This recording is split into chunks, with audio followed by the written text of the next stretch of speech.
嗱，我舉個例子啊，中產家庭都變咗小綿羊上刀山。咁你睇下 Sydney、Melbourne 嘅中產家庭，咁你以為中產咧就好威咧，係咪啊？Sorry 啊，依家中產啊都要打大佬嘅難度先可以上車，要入場咧唔係80%，唔係85%，係90%到95% 嘅 LVR， 嗱，借到咁高槓桿，其實意味着啲乜嘢？咁你已經喺隻小綿羊入咗市，咁利率加少少，你就會感受到咩叫做真正壓力測試啦。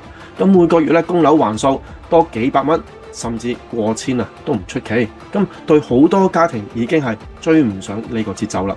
咁更唔好講，好多喺2020至到21年做咗定息嘅人士，喺2023至到25啊，全部都迎來所謂嘅 mortgage cliff。咁因為利率由2%一升啊，升到去多過6%，咁供款啊即刻膨脹，咁家庭現金流啊即刻被 KO。咁難怪銀行同政府日日啊都話要救經濟，咁其實要救啲咩呢？係救樓市。